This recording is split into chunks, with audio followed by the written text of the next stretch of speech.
শেরপুর নালিতাবাড়ীতে নিষিদ্ধ সংগঠনের অপতৎপরতার বিরুদ্ধে যুবদল ছাত্রদলের বিক্ষোভ মিছিল। শেরপুর জেলা প্রতিনিধি মোহাম্মদ ওসমান গনিয়ার প্রতিবেদনে থাকছে বিস্তারিত। শেরপুরের নালিতাবাড়ীতে নিষিদ্ধ সংগঠনের যে কোনো ধরনের অপতৎপরতা ও ষড়যন্ত্র রুখে দিতে এক বিশাল বিক্ষোভ মিছিল ও প্রতিবাদ সমাবেশ করেছে উপজেলা ও পৌর শাখা, যুবদল এবং ছাত্রদল।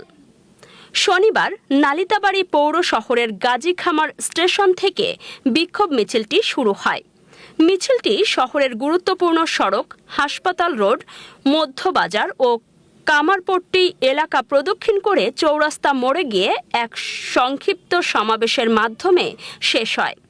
উক্ত কর্মসূচিতে নালিতাবাড়ী উপজেলার 12টি ইউনিয়নের যুবদল ও ছাত্রদলের বিপুল সংখ্যক নেতাকর্মী অংশ নেন। সমাবেশে বিশেষ অতিথির বক্তব্যে সাবেক জেলা ছাত্রদল সভাপতি ও যুব নেতা শওকত হোসেন বলেন, বিগত জুলাই বিপ্লবে যারা মা, বোন, শিশু ও সাধারণ শিক্ষার্থীদের নির্বিচারে হত্যা করে দেশ ছেড়ে পালিয়েছে, সেই ফ্যাসিস্ট খুনি হাসিনার দোসররা এখন বিদেশ থেকে দেশের বিরুদ্ধে অপতৎপরতা চালানোর দুঃসাহস দেখাচ্ছে। আমরা স্পষ্ট হুঁশিয়ারি দিতে চাই, জাতীয়তাবাদী যুবদল ও ছাত্রদল ঐক্যবদ্ধভাবে এই স্বৈরাচারের দোসরদের যে কোনো ষড়যন্ত্র শক্ত হাতে মোকাবেলা করবে। তিনি নেতাকর্মী ও সাধারণ মানুষের উদ্দেশ্যে আরও বলেন, কারো না কারো রাজনৈতিক আদর্শ বা অনুসরণ থাকতে পারে, কিন্তু যারা খুনি, হত্যাকারী, তাদের কালো দাগ নিজের গায়ে লাগাবেন না।